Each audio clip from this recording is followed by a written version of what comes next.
Hello everyone, welcome to my class. Uh, Today we are going to learn about the earth, its shape, its size, radius, diameter, circumference and all things which is important about the earth or which is the most important points about the earth. So the first point is how big is the earth, its shape. ठीक है, तो let's find out. तो जो अर्थ है, हमारी जो पृथ्वी है, अगर हम इसको देखें सबसे पहले तो ये है कहाँ पे, पूरे सौर परिवार में ये तीसरा प्लैनेट है जो सन के बाद आता है। तो सन के बाद जो सबसे पहला प्लैनेट आता है वो है बुध, उसके बाद शुक्र, उसके बाद पृथ्वी। ठीक है, तो तीसरे नंबर का ये प्लैनेट है and it is the fifth largest planet in the solar system. पूरे सौर परिवार में ये पांचवा बड़ा प्लैनेट है, क्योंकि इससे पहले जो है वो चार बड़े प्लैनेट हैं, उसके बाद ये पांचवा प्लैनेट है। तो ये जो चार बड़े प्लैनेट हैं ये कौन कौन से हैं? ये हैं जुपिटर, सैटर्न, यूरेनस और नेपच्यून। जुपिटर मतलब बृहस्पति, शनि ग्रह, अरुण और वरुण, ये इससे बड़े हैं जिनको गैस जाइंट प्लैनेट के नाम से भी जाना जाता है। तो पांचवें नंबर पर ये प्लैनेट आता है। उसके बाद earth is the largest of the terrestrial planet of the inner solar system. Solar system के जो इनर प्लैनेट्स हैं, जिसमें कि बुध, जिसको आंतरिक ग्रह हम कहते हैं, बुध, शुक्र, पृथ्वी और मंगल, ये आंतरिक ग्रह हैं। तो आंतरिक ग्रह में अगर हम देखें तो सबसे बड़ा जो प्लैनेट है, जो टेरेस्ट्रियल प्लैनेट है, ये चार जो प्लैनेट है जो आंतरिक ग्रह हैं, इनको हम टेरेस्ट्रियल प्लैनेट भी कहते हैं, पृथ्वी ग्रह भी इनको कहा जाता है। तो ये जो पृथ्वी है, ये अपार्थिविक जो ग्रह हैं, टेरेस्ट्रियल प्लैनेट है, उसमें सबसे बड़ा जो प्लैनेट है वो हमारा अर्थ ही है।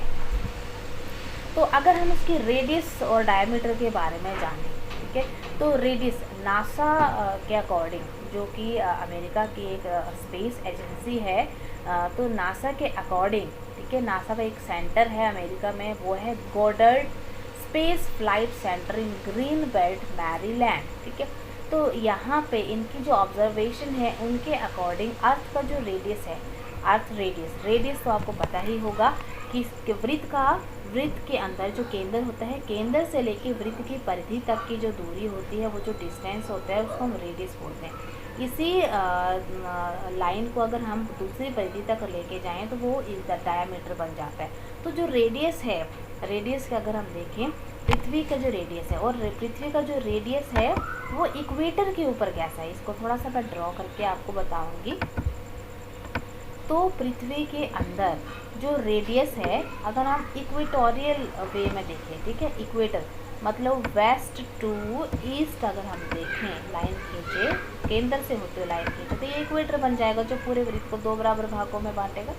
तो जो इक्वेटर का जो व्यास है, जो त्रिज्या है, वो है मतलब यहाँ पे केंद्र से लेके ईस्ट की तरफ चले जाइए या वेस्ट की तरफ चले जाइए, तो ये जो रेडियस निकलेगी वो है 6378 किलोमीटर या 3963 माइल। इसको हम दूसरे शब्दों में 6400 किलोमीटर भी लिखते हैं राउंड फिगर में, जब हमने अर्थ के बारे में कोई कैलकुलेशन करनी हो या प्रोजेक्शंस में जब हम काम करते हैं तो 6400 किलोमीटर लेते हैं।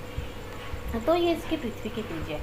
तो आप सोच रहे होंगे कि जो वृत्त होता है वो तो चारों तरफ से बराबर होता है और केंद्र से दूरी जो है वो हर तरफ से बराबर होती है, लेकिन हमारी जो पृथ्वी है वो पूरी तरह से एक स्फेयर नहीं है, एक बॉल नहीं है जो केंद्र से सब तरफ को बराबर होगा। ठीक है, तो हमारी पृथ्वी जो है वो अपने अक्ष पर क्या करती है, वो अपने अक्ष पर घूमती है, रोटेट करती है। इसी रोटेशन प्रोसेस के कारण क्या होता है कि पृथ्वी पूरी तरह से स्फेयर नहीं है, बल्कि इक्वेटर के ऊपर ये थोड़ी सी बल्ज है, ये बाहर को निकली हुई है, यहाँ पे ये बाहर को फैली हुई है, जबकि जो इसके पोलर एरिया हैं वो थोड़े से चपटे हैं। तो पोल टू पोल अगर हम देखें तो दूरी कम पाई जाती है और इक्वेटर पे पूरी जो दूरी है वो ज़्यादा है। तो ऑब्वियसली जो रेडियस इक्वेटर के ऊपर होगा वो ज़्यादा होगा, और अगर हम पोल से लेकर या नॉर्थ पोल या साउथ पोल से लेकर केंद्र तक देखेंगे तो ये जो रेडियस होगा वो कम निकलेगा। तो इसकी वजह से क्या होता है कि जो पोलर रेडियस होती है, जो पोलर रेडियस होती है, मतलब पोलर रेडिएशन मीन्स जो पोल से लेकर जो केंद्र बिंदु तक की जो दूरी होती है, ये जो रेडियस होती है, ये रेडियस जो है वो 3950 माइल या 6356 किलोमीटर है। तो आप देख सकते होंगे कि ये इससे कम है। ये जो कम है, ये जो डिफरेंस है, अगर हम देखें माइल में, ये डिफरेंस जो वो 13 माइल का है और किलोमीटर में ये डिफरेंस 22 किलोमीटर का है। तो इतना सा डिफरेंस है और इस डिफरेंस के कारण जो ये पृथ्वी पूरी की तरह पूरी की पूरी स्फेयर नहीं है, बल्कि ये स्फेरॉइड है और ये ऑब्लेट स्फेरॉइड है। तो अगर हम सर्कमफ्रेंस की हम बात करें तो सर्कमफ्रेंस जैसे वृत्त की परिधि होती है, वृत्त के चारों ओर जब हम दूरी की गणना करते हैं तो उसको हम सर्कमफ्रेंस बोलते हैं। वो जी पृथ्वी के बॉल के बाहर की जो दूरी अगर आप मापोगे फीते से तो वो उसकी सर्कमफ्रेंस होगी। इसी तरह पृथ्वी क्योंकि स्फेयर है तो ऑब्वियसली इसका भी सर्कमफ्रेंस होगा, ठीक है। तो जैसे कि हमने रेडियस को फाइंड आउट कर लिया और इन रेडियस की सहायता से जब हमने मेजरमेंट निकाला, सर्कमफ्रेंस निकाली, तो कितनी निकली? तो ऑब्वियसली इक्वेटोरियल जो सर्कमफ्रेंस होगी वो अलग होगी और मेरिडियनल जो सर्कमफ्रेंस होगी वो अलग होगी, क्योंकि इक्वेटर के ऊपर ये चपटा है और इक्वेटर के ऊपर ये बाहर को फैला हुआ है और पोल के ऊपर जो पृथ्वी जो है वो चपटी है। तो इक्वेटोरियल जो सर्कमफ्रेंस होगी पृथ्वी की वो ज़्यादा होगी। तो कितनी होगी? ये है 24,901 माइल्स। दूसरे शब्दों में किलोमीटर में हम देखें 40,075 किलोमीटर 40,075 किलोमीटर इसकी इक्वेटोरियल सर्कमफ्रेंस है। हाउएवर फ्रॉम पोल टू पोल, अगर हम पोल टू पोल पृथ्वी की अगर हम पोल टू पोल देखें तो पोल टू पोल मतलब नॉर्थ पोल से लेकर साउथ पोल तक पूरा नापे पृथ्वी को बाहर से, तो ये जो सर्कमफ्रेंस निकलेगी वो होगी परिधि 24,860। तो आप देख रहे हैं कि 901 है यहाँ पे और यहाँ 860 है, तो कम हो गई। और किलोमीटर में भी ऑब्वियसली ये कम होगी, कितनी होगी? 40,008 किलोमीटर। तो our planet's sphere shape caused by the flattening at the poles, हमारा जो शेप है प्लैनेट की वो क्या है? वो जो है वो पोल के ऊपर जो है वो थोड़ा सा फ्लैट है, पोल के ऊपर फ्लैट है, ठीक है। तो जिसकी वजह से ये जो प्लैनेट की हमारे पृथ्वी की जो शेप बनती है वो पूरे बॉल की तरह नहीं बनती है, बल्कि ओवलेट स्फेरॉइड मतलब एक अंडाकार शेप बनती है। अंडाकार शेप जैसे अंडा होता है या नींबू होता है, उस शेप में जो है हमारी पृथ्वी का शेप जो है वो पाया जाता है। तो अब हम बात करेंगे डेंसिटी की, घनत्व की, ठीक है। मास मीन्स भार और वॉल्यूम मीन्स आयतन, ठीक है। तो इन तीन चीज़ों की हम बात करेंगे। अकॉर्डिंग टू नासा के अकॉर्डिंग, जो कि अमेरिका की एक स्पेस एजेंसी है, इसके द्वारा पृथ्वी की जो डेंसिटी फाइंड आउट की गई है वो है 5.513 ग्राम्स पर क्यूबिक सेंटीमीटर। मतलब अगर हम 1 सेंटीमीटर का पूरा क्यूब बनाएं, मतलब 1 सेंटीमीटर की लंबाई, चौड़ाई और ऊंचाई इस तरीके का पूरा बॉक्स बनाएं, तो उसमें जो पृथ्वी की जो घनत्व है वो कितना होगा? 5.513 ग्राम्स, इतना ग्राम जो वो पाया जाएगा। इतने से क्यूब में इतना ग्राम जो वो पाया जाता है। Earth is the densest planet in the solar system, पूरे सौर परिवार में सबसे ज़्यादा घनत्व वाला जो प्लैनेट है वो हमारी अर्थ ही है, because of its metallic core and Rocky mental, क्योंकि इसका जो कोर है, पृथ्वी की 3 परतें होती हैं, पृथ्वी की 3 परतें, एक है केंद्र, और केंद्र से लेके जो सबसे ऊपर वाली जो लेयर है, इसके बीच में जो लेयर होती है उसको हम बोलते हैं मेंटल, ठीक है। और सबसे एंड में कोर, और सबसे ऊपर की जो परत होती है उसको हम भूपर्पट्टी बोलते हैं, ठीक है।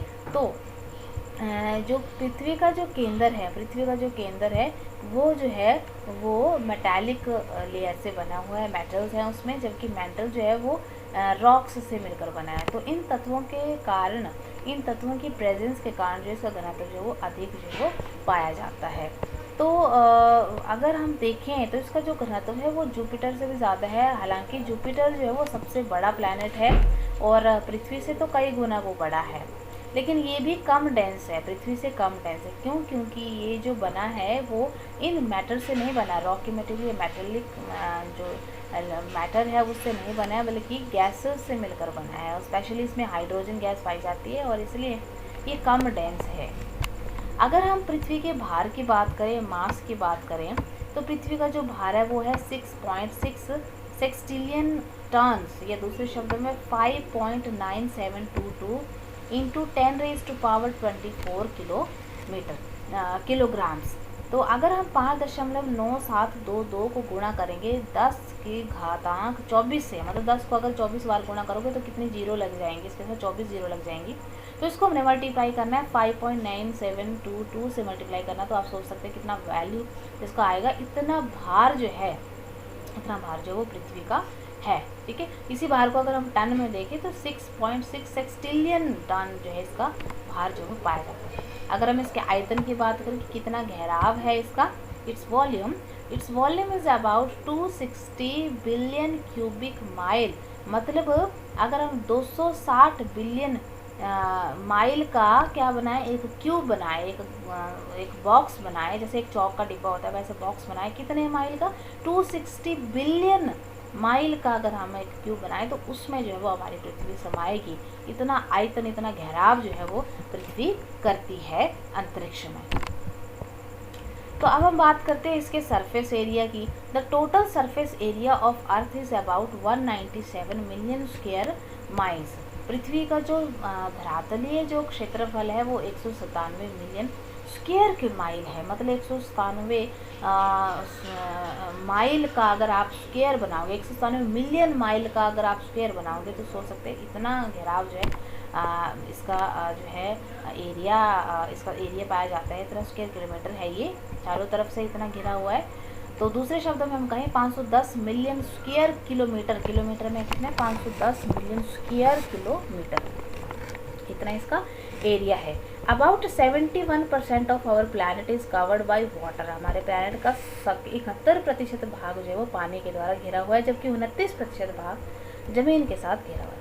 अगर हम तुलनात्मक ढंग से इसको देखें तो total surface area of the Venus is रफली 178 मिलियन स्क्वायर माइल। अगर शुक्र ग्रह का एरिया देखें तो वो है 178 मिलियन स्क्वायर माइल या 460 मिलियन स्क्वायर किलोमीटर, जबकि जो मंगल ग्रह है उसका जो क्षेत्रफल है वो है 56 माइल स्क्वायर किलोमीटर, बहुत कम, और 144 मिलियन स्क्वायर किलोमीटर अगर किलोमीटर में हम देखें तो।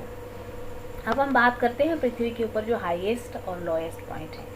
तो सबसे हाईएस्ट पॉइंट जैसे कि आप सबको पता है Mount Everest is the highest place on the earth above sea level, ठीक है। और इसकी जो हाइट है वो है 29,032 फीट, और अगर हम मीटर में देखें तो 8,849 मीटर इसकी हाइट है। और लोएस्ट पॉइंट की अगर हम बात करें तो लोएस्ट पॉइंट जो है वो अर्थ के ऊपर वो है मैरियाना ट्रेंच में एक चैलेंजर डीप है, वो सबसे गहरा गर्त है पृथ्वी के अंदर, सबसे गहरा पॉइंट है। और वो जो पॉइंट है इसकी जो गहराई है वो है 36,200 फीट, अगर मीटर में देखें तो 11,034 मीटर बिलो सी लेवल से नीचे कितना गहरा है, 11,034 मीटर। अगर आप देखें तो माउंट एवरेस्ट की हाइट कितनी है, 8,849 मीटर है। तो इसको क्या अगर हम उल्टा करके इस मरियाना ट्रेंच में ये चैलेंजर डीप में डाल देंगे तो भी स्पेस जो वो बच जाएगा, तो इतना गहरा जो है पॉइंट है। So this is all about this video. I hope this is clear to all of you. Thank you so much for watching my video.